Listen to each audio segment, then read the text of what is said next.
A lovely woman from my school days came to the hamburger store I own one day, looking really exhausted. There was no trace of the brilliant glow she had once exuded. Despite having a Harvard degree, she was fired for her lack of value. She appeared to be facing her own set of difficulties. Academic accomplishments and outward appearances don't fully describe a person. I was aware of her diligence and kindness, so I chose to hire her to work at my hamburger store because of this. However, one choice altered everything. John is my name. I am a 25-year-old single proprietor of a hamburger establishment.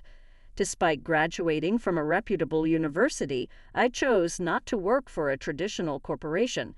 To be honest, I was sure that if I had worked, I could have become part of a large firm. But I simply had an insatiable need for hamburgers. I did part-time jobs, ignored job hunting, and traveled across the nation to sample various hamburgers. I ate as many of the lesser-known hamburgers as I could in addition to the well-known ones.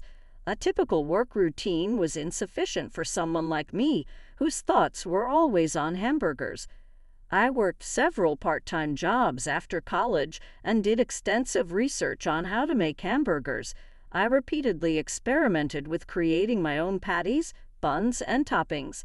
With the money I had gathered from my part-time jobs, I finally invented what I thought was the greatest hamburger in the world and started a little hamburger business. But right now, I'm barely making ends meet at my hamburger store. "John, your hamburger tastes just as good as ever," a frequent customer said.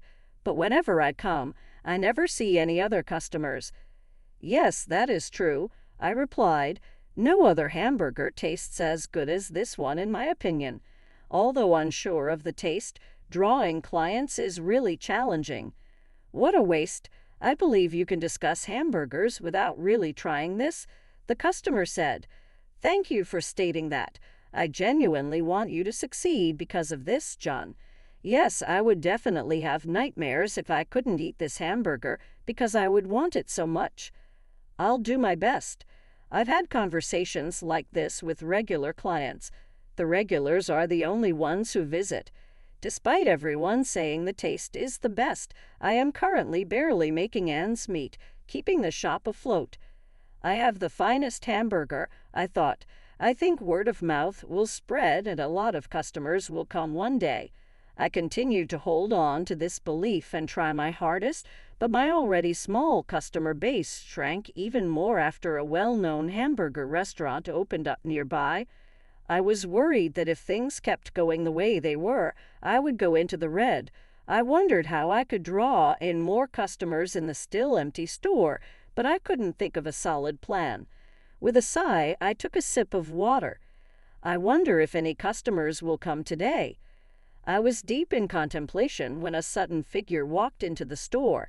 I said hi with a little delay, but when I saw the person's face, I froze. Well, I never thought you'd be operating a hamburger joint in such a setting. Why are you here?" Hey, is that any way to speak to a customer?" I was suddenly speechless when I encountered his reasoning.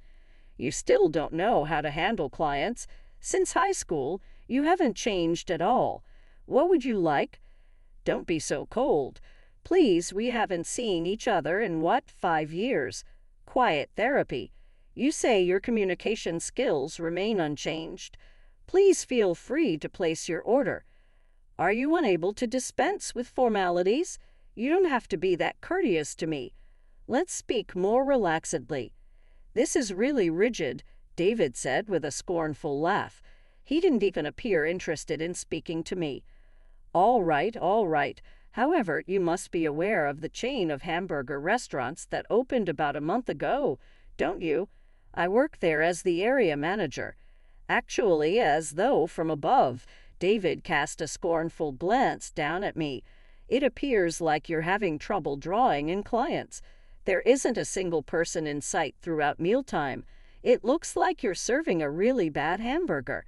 If you're not going to eat, then get out right now." "Well, Chan, are we becoming bold?" David sneered. "As though I would ever consume the hamburger you prepared. No offense, but we'll be taking the customers in this area."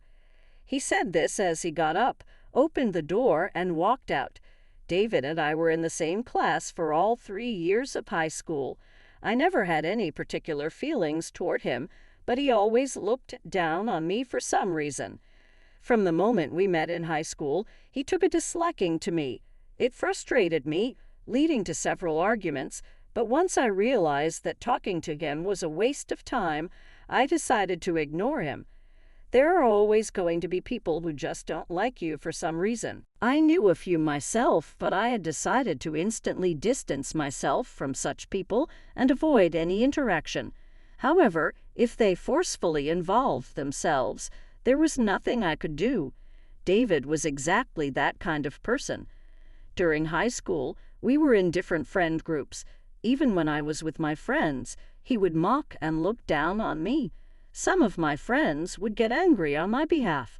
I was grateful, but I always told them, "It's okay, it's better not to get involved with him," and kept them from reacting. Who could have imagined that someone with such a history would turn up as the area manager of a popular hamburger chain store nearby? His parting words, "Well, be taking the customers in this area," became a reality. It was as if he opened the store in my mind just to harass me. It felt like a siege, with several of his stores encircling mine.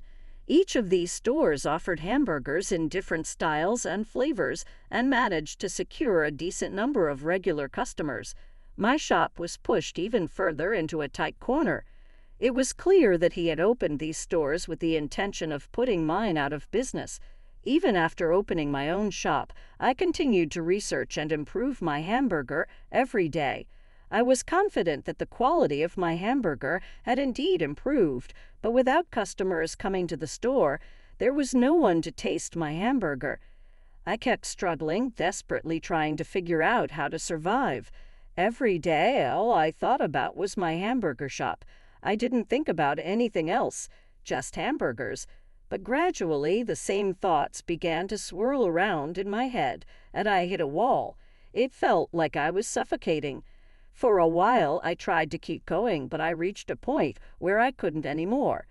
If I keep thinking about hamburgers all the time, I'll go crazy, I thought.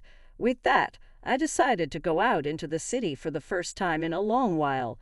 Being cooped up in my hamburger shop, thinking only about hamburgers, it never even occurred to me to wander around the city. As I walked through the streets, my gloomy mood seemed to lighten. Seeing people walking around happily made me want to have them try my hamburger. I was just aimlessly walking around the city, but I felt like I regained some energy. I then headed straight back to my hamburger shop, determined to make an even more delicious hamburger to attract people. That's when I ran into someone I never expected to see, a beautiful classmate from high school. "Emily. Could it be Emily?" I called out. "What happened? You look like you just ran away from home." "Oh no," she replied, embarrassed. "After all this time and I show up looking like a mess." No, I didn't mean it like that," I quickly assured her. "But it's been since high school since we last saw each other, right?" "What a failure," she muttered. "It's fine, don't worry about it. Even if you don't mind, I do," she added, straightening up a bit. "Okay, let's put that aside for now," I said. "What brings you to the city?" "Lately, things haven't been going well," she confessed. "And before I knew it, I was here." "You ended up here without realizing it. Something's been bothering you a lot?" "A lot has been happening, yes. Otherwise, I wouldn't step outside looking like this." "Indeed," I said, studying her. Emily had always been beautiful and fashionable. Though I'm no expert on fashion, it looked like she had suddenly come to the city in clothes she'd worn at home for years. Yet her beauty was still intact. "It's true that you normally wouldn't go out dressed like that, right?" I said gently. "Even you saying I look like I ran away from home made me realize you must have been really stressed out." "Yes," she replied softly, "and it's still ongoing." "I see," I nodded. "That sounds tough." "Exactly," she sighed, "right in the middle of tough times." "Now that you mention it, you do look a bit pale," I said. Are you eating properly? I may not be eating much. I just don't feel like it. You look a bit thin, I observed. I don't think it's appropriate to say that to a woman, but you should eat. Otherwise, you'll definitely collapse. I know I should eat, but sometimes I just forget. Emily, do you have time after this? Are you trying to get on me at a time like this? No, actually, I'm running a hamburger shop nearby. I thought maybe you could try my hamburger.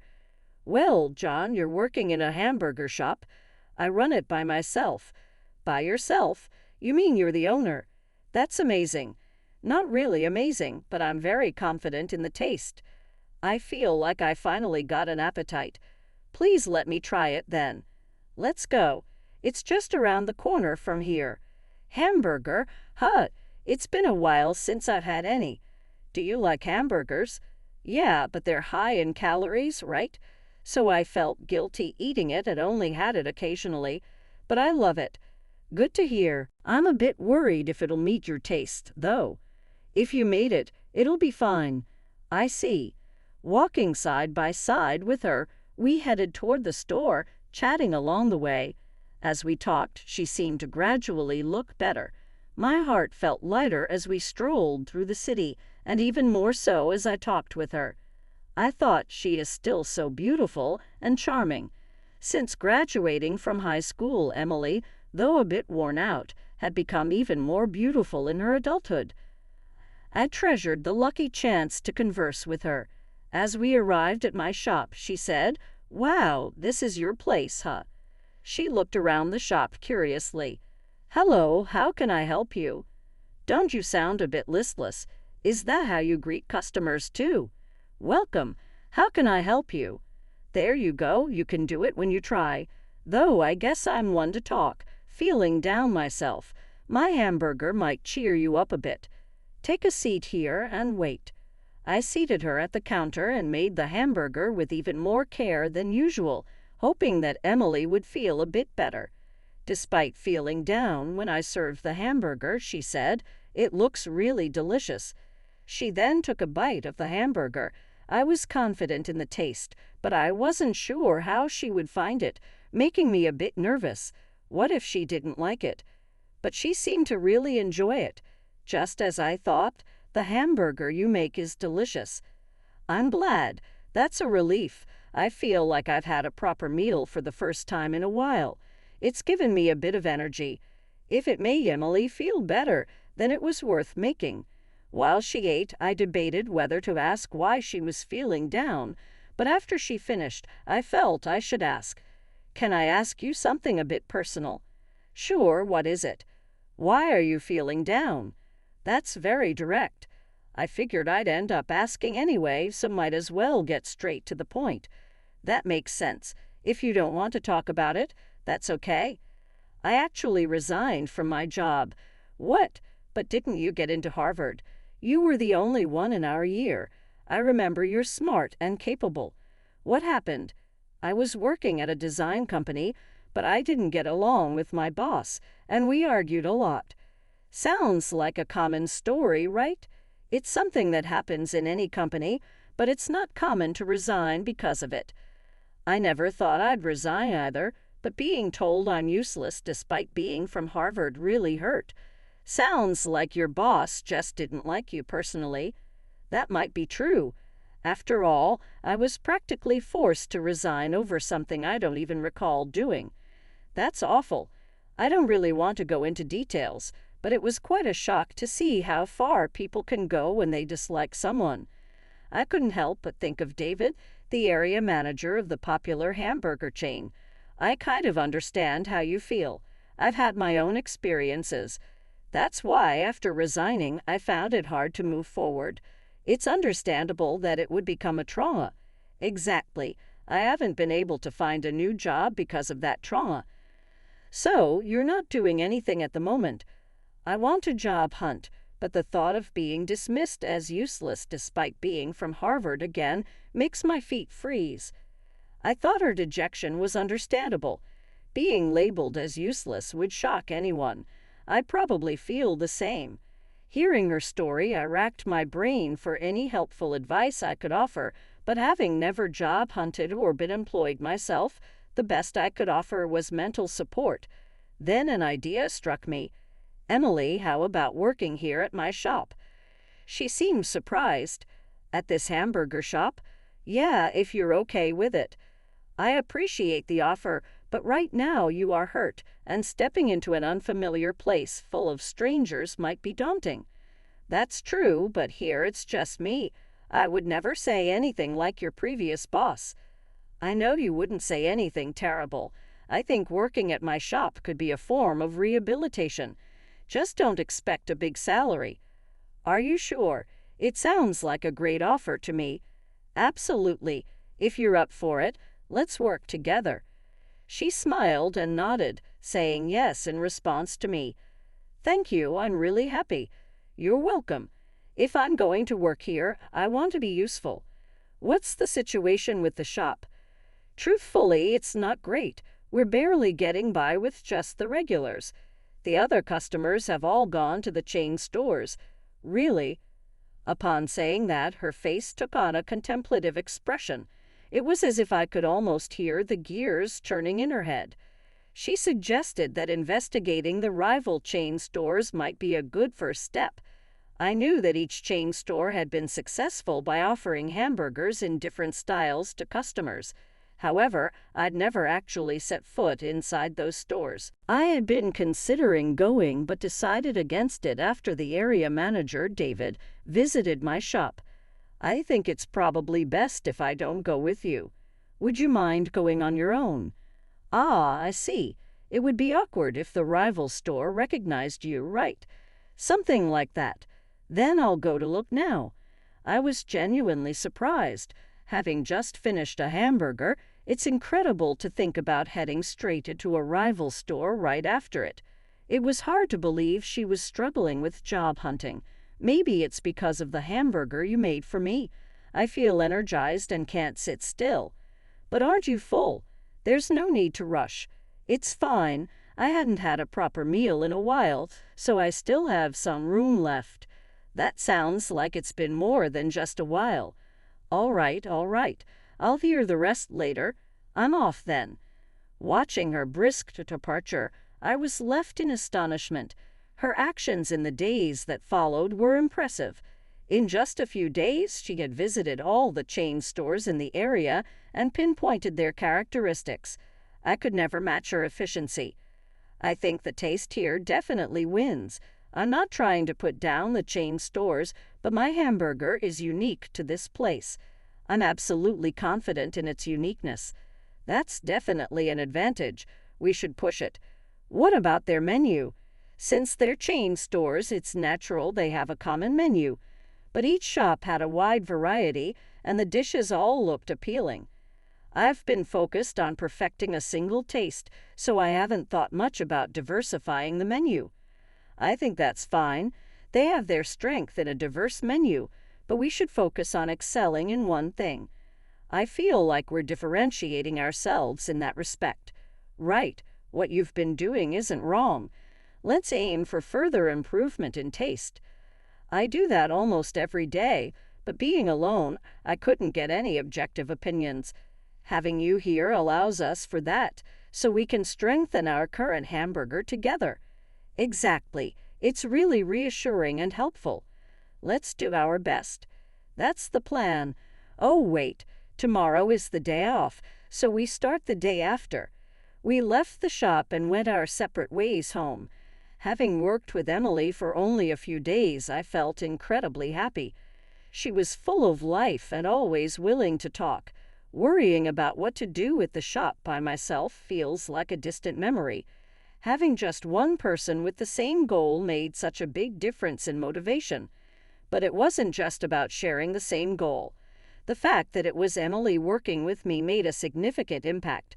Honestly, she was someone I admired in high school, and she seemed out of reach.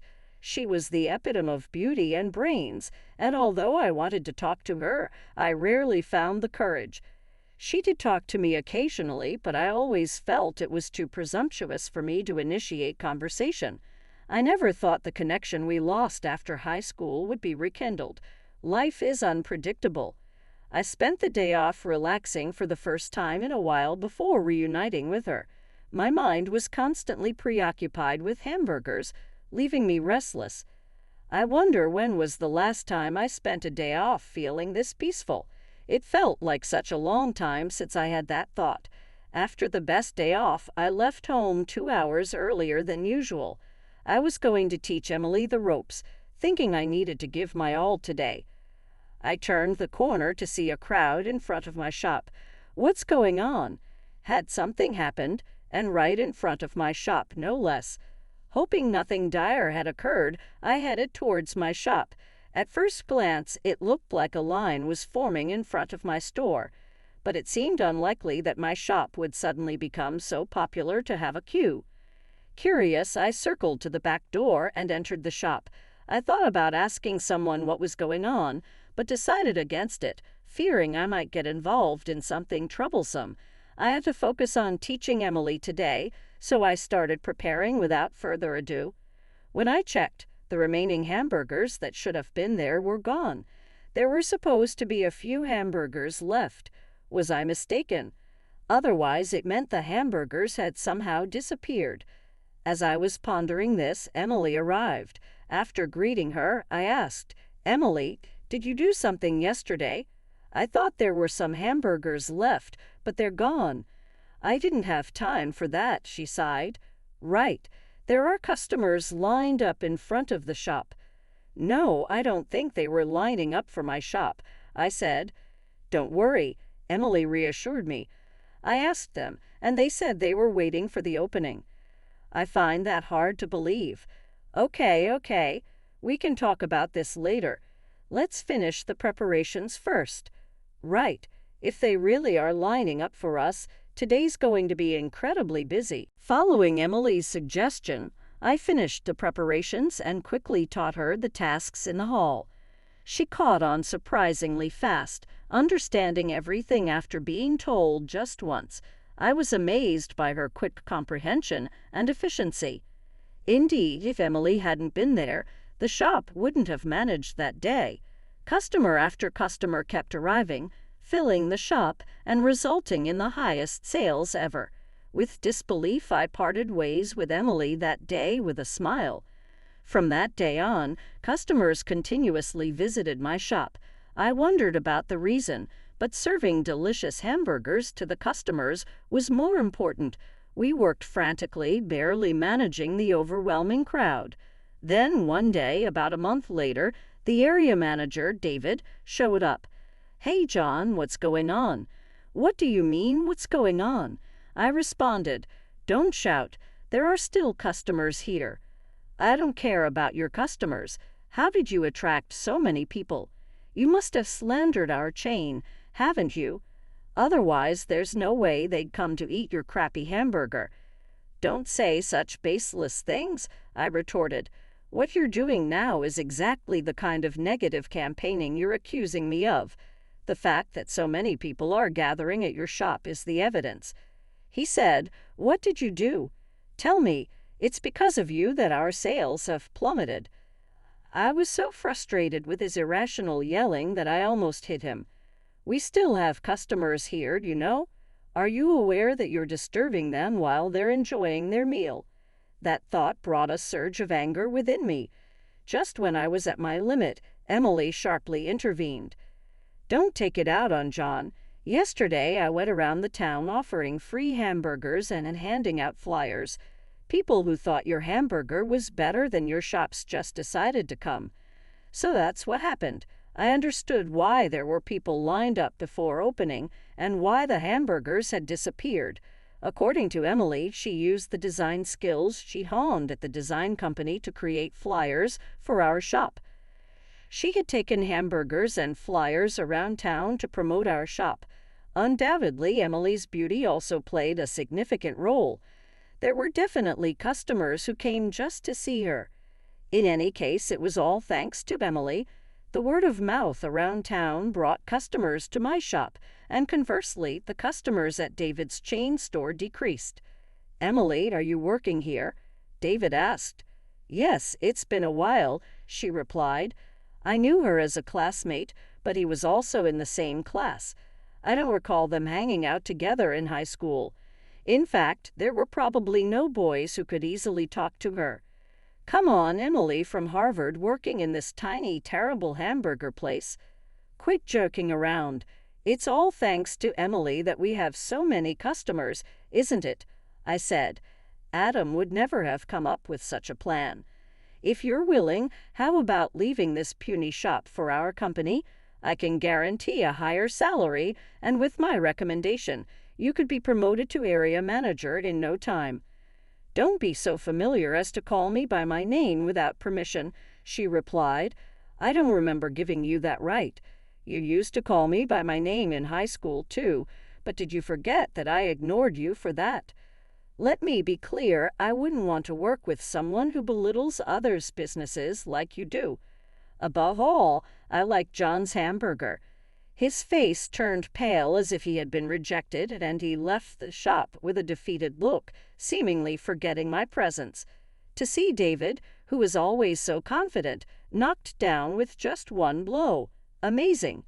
I turned toward Emily, and she gave a bright smile. Soon after this incident, Emily expressed her gratitude to me. She thanked me for hiring her when she was at her lowest. Eating my hamburger helped her gain her strength.